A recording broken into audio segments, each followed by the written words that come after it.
Hari ini saudara, sebelum kita akan menyembah Tuhan lebih lanjut, saya ingin kita share satu kebenaran firman ini yang sudah kira-kira akhir tahun itu Tuhan bicara lewat firman-Nya kepada saya, yaitu di dalam Mazmur 73 ayat 17. Mazmur 73 ayat 17. Dan saya beri judul The Power of Worship, kuasa penyembahan itu mendapatkan perspektif sorgawi. Point of view, ya sekarang kan kita gampang kenal POV gitu ya, point of view. Nah kita akan mendapatkan heaven's point of view pada waktu kita menyembah Tuhan. Firman Tuhan mengatakan di dalam ayat 17 ini, sampai aku masuk ke tempat kudus Allah, to your secret chamber, dan memperhatikan kesudahan mereka. Ini lagu dibuat oleh Asaf. Asaf itu seorang pemuji. Dia dari kelompok Lewi. Dan Asaf mendapatkan sebuah keadaan yang mengesalkan. Karena dia bilang gini, kok orang sekitar ini ya, orang dunia ini dia bilang, hidup mereka itu jahat, sombong, gak karu-karuan, berdosa, tapi kok bisa diberkati. Kok kaya, kok makmur. Mereka sombong, mereka ngaku-ngaku gak perlu Tuhan, apaan Tuhan itu? Gak tanpa Tuhan juga gue bisa berhasil. Kok mereka berhasil? Sementara aku dikatakan, aku yang menjaga hatiku murni, kok malah hidupnya seperti ini? Berapa di antara kita pernah mendengar pertanyaan, bahkan terpikir dalam hati kita. Lalu bilang, sia-sialah saya menjaga hatiku murni. Udahlah mending aku hidup seperti mereka saja. Tetapi kemudian dikatakan ayat 17, sampai aku masuk ke tempat kudus Tuhan. Lalu engkau memperlihatkan kepadaku nasib mereka. Jadi pada waktu dia masuk, jadi ayat 17 ini menjadi, kalau main basket itu pivotal gitu ya. Jadi titik balik, dia balik. Ada sebuah perspektif yang berubah. Dari orang yang patah semangat, orang yang kesel, orang yang merasa bahwa kondisi sekitar ini kok kayaknya dia ingin merubah tapi kok gak bisa. Hari ini kita bisa melihat bahwa ternyata penyembahan itu bisa mengubah fokus kita. Penyembahan itu menolong kita memiliki point of view dari Tuhan dengan pandangan yang kekal. Apa yang terjadi? Coba lihat saudara ya, nanti saudara baca di rumah ayat 1 sampai 16 mengajarkan kepada kita bahwa ternyata penyembahan itu mengkoreksi kebingungan kita. Asaf mulai dengan kebingungan. Ayat 1 dikatakan bahwa Allah yang Israel yang baik itu, tetapi dia melihat kok Allah yang baik, tetapi kok saya yang menyembah Allah yang baik, hidup saya gak baik. Kok saya tetap punya masalah dengan keuangan, saya tetap miskin, saya susah. Mungkin kenapa saya yang kena cancer, kenapa saya yang kena mental health, orang mengatakan saya mesti ngalamin ini. Sementara orang itu dia nggak menyembah Tuhan, dia hidupnya enak-enakan aja. Tapi kok ngalamin kebahagiaan yang aku kayak pengen seperti itu. Gak punya kesulitan bayar uang sekolah anak, gak punya kesulitan untuk hidup, untuk punya rumah, untuk jalan-jalan dan seterusnya. Ini yang namanya disilusi ya. Orang mulai mengalami disilusi, udah capek. Lalu dia bilang, aku kepengen untuk merubah kondisiku ini. Ternyata perspektifnya kepada dunia ini membuat dia menjadi patah semangat. Selama kita melihat ke dunia, kita akan terjebak membandingkan diri kita dengan orang lain. Selama perspektif kita dunia ini horizontal, kita pasti akan membandingkan. Apakah seperti orang Farisi, saya lebih baik, lebih rohani, lebih banyak ibadah daripada kamu? Atau kita membandingkan kekayaan kita dengan orang lain. Usia yang sama, kerja dari awal sama, tapi kok dia bisa jadi CEO, aku kok enggak, aku masih belum, aku masih jadi budak korporat terus. Sementara dia udah jadi CEO, udah jadi bos, udah jadi partner, masih muda. Saudara mungkin kalau lihat usia, tadi Sam masih muda udah jadi partner, wih siapa yang gak mau. Sementara yang lain masih kerja, Paling naik gajinya dapat 2 digit aja itu butuh 20 tahun. Persoalannya kalau kita fokus kepada apa yang ada di sekitar kita. Dengan kata lain, standar yang kita taruh adalah standar yang sementara. Maka kita akan menjadi kecewa. Penyembahan mengarahkan hidup kita kepada kebenaran. Itu yang akan membuat kita berhenti bermental korban. Victim mentality.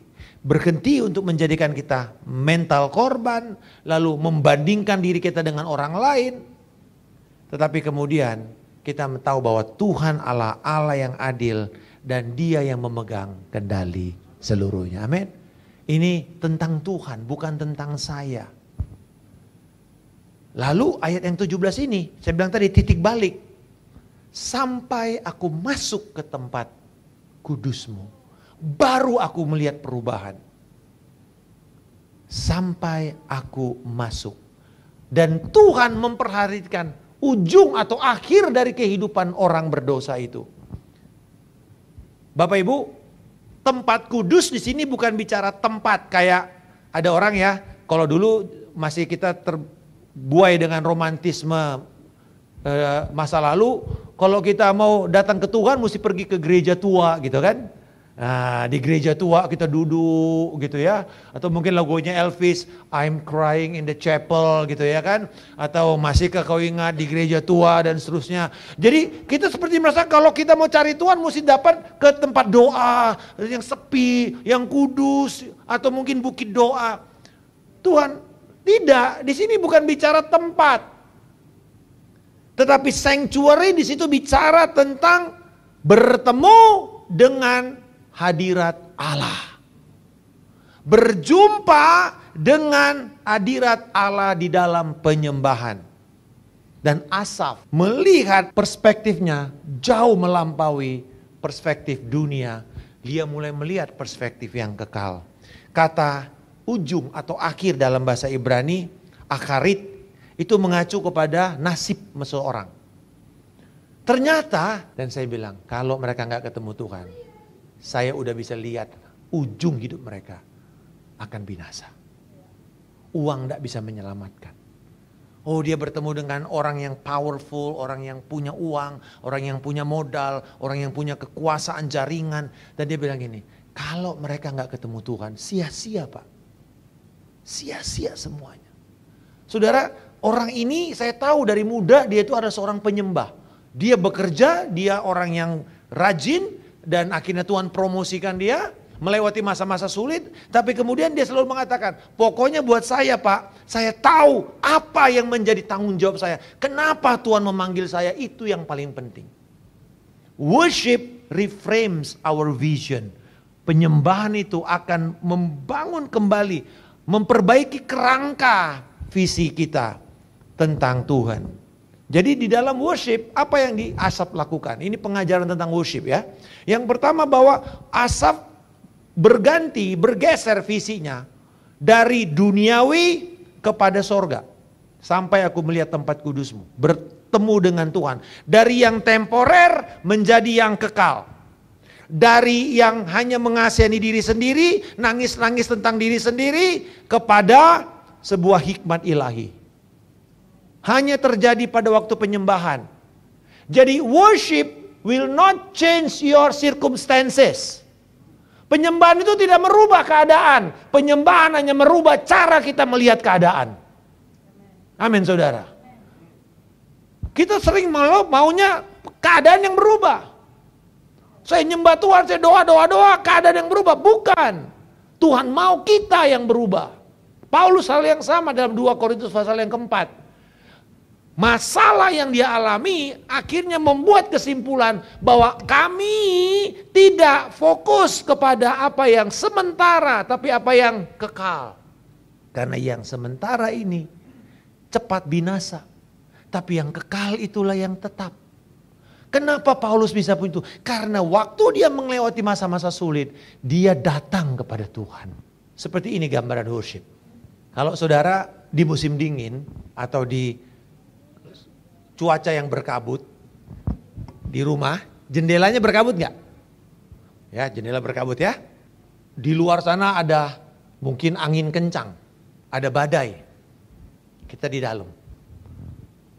Worship itu seperti apa? Worship seperti ini. Tuhan membersihkan kaca jendela kita dari kabut itu. Apakah dengan kacanya dibersihkan, badainya berhenti? Berhenti? Enggak. Badai tetap ada. Tapi apa yang bisa kita lihat? Sekarang saya bisa lihat kondisi cuaca dari luar secara terang. Saya nggak samar-samar lagi, saya nggak reka-reka, saya nggak ini kira-kira gimana ya, ini nggak ada lagi second guessnya, nggak ada lagi, clear. Nah worship itu adalah bagaimana Tuhan tidak mengubah keadaan, tidak mengubah badai yang ada di luar kita, tapi memberikan kepada kita arah kemana kita harus menunjukkan diri kita. Kemana saya mesti berjalan. Di tengah-tengah kondisi yang ragu, mari kita masuk ke dalam hadirat Allah.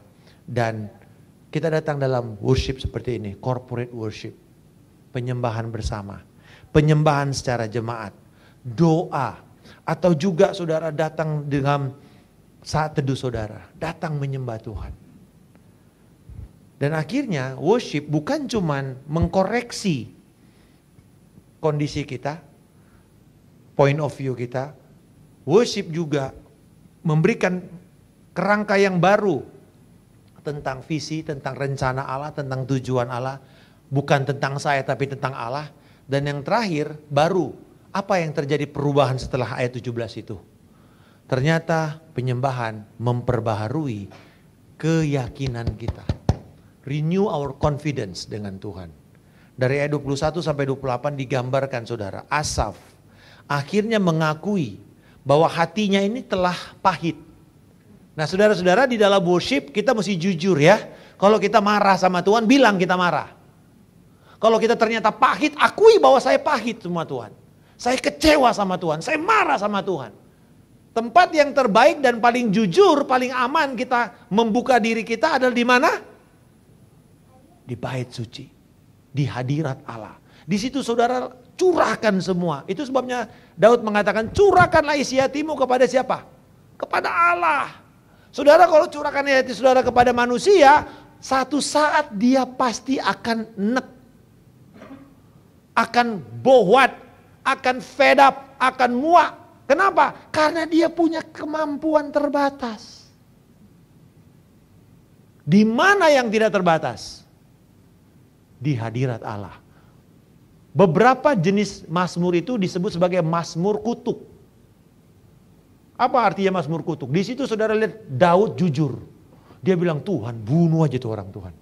Pites aja tuh mukanya Tuhan. Buat dia giling saudara. Saya pernah waktu perang saudara di Ambon. Habis perang saudara saya ke sana. Saya naik ke menara doa saudara. Pada waktu mereka berdoa, waduh saudara, saya dengar doanya bukan lagi Tuhan Allah Bapa yang enggak, Tuhan giling mereka Tuhan. Tuhan remukkan mereka. Saya bilang, Tuhan cincang-cincang mereka, potong. Saya bilang, ini lagi bikin kue, lagi ngulek, lagi bikin gado-gado atau lagi doa. Kok di dalam menara doa, doanya kayak gitu. Tapi saudara dengar baik, ini masalah hidup mati. Kalau saudara udah hidup mati, udah gak ada lagi saudara atur-atur kata-kata, betul? Sudah tidak lagi remnya, sudah gas terus. Apa adanya sama Tuhan. Dan di mana kita bisa apa adanya? Hanya di dalam hadirat Allah. Amin. Curahkan isi hatimu ke sana. Daud bisa marah sama keadaan. Kalaupun saudara marah sama Tuhan, gak apa-apa. Karena hati Tuhan lebih besar daripada amarah kita. Nah di sini Asaf belajar 3 hal dari confidence-nya dengan Tuhan. Di ayat 23, mari kita baca ayat 23. Tetapi aku tetap di dekatmu, engkau memegang. Dia sadar sekarang bahwa sekarang saya itu berada di dalam hadirat Allah terus menerus. Tangan kanan itu berbicara mengenai confidence, kekuatan. Engkau pegang tangan kananku Tuhan. Engkau pegang kekuatanku Tuhan. Aku sekarang berpindah dari kekuatanku menjadi kekuatan Tuhan. Yang kedua, Asaf belajar di ayat 24. tentang tuntunan Allah. Coba lihat ayat 24, 1, 2, 3. Dengan nasihatmu, engkau menuntun aku. Dan kemudian engkau mengangkat aku ke dalam. Nah, saudara lihat. Di dalam hadirat Tuhan dia menerima apa? Nasihat. Dia menerima tuntunan. Dia menerima guidance. Dia mendapatkan apa yang Tuhan mau.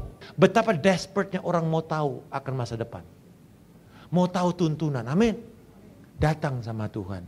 Di hadiratnya tersedia tuntunan. Dan yang ketiga bukan cuma hadiratnya memegang tangan kita, tuntunannya juga, tapi juga kenapa kita bisa confidence? Karena Tuhan menyediakan penyediaannya. Haleluya. Ayat 25 saudara. Siapa gerangan ada padaku di surga selain engkau? Selain engkau tidak ada yang kuingini di bumi. Dia katakan apa? Engkau adalah bagianku. You are my portion. Engkau adalah warisanku. Dikatakan Tuhan, kali ini bagianku bukanlah berdasarkan undi, tapi Tuhan sendiri. Artinya begini, kalaupun saya kehilangan apa yang dari dunia ini, aku gak dapat warisan dari keluarga, aku percaya Tuhan adalah warisanku. Aku percaya dialah yang menjadi warisanku. Tuhan, engkaulah bagianku. Dan worship memulihkan hubungan kita dengan Allah. Mengingatkan kita bahwa harta terbesar itu adalah Tuhan Yesus. Bukan yang bisa kita ukur dengan materi kita. Salah gak punya materi banyak? Enggak salah. Saya katakan lalu kita punya materi banyak kalau kita ngerti kita adalah seorang penata layan, Tuhan akan percayakan besar. Karena dia tahu bahwa kamu akan salurkan ini dengan baik tanpa untuk kemuliaan kamu tapi hanya untuk kemuliaan Tuhan. Saya mau tutup dengan statement ini.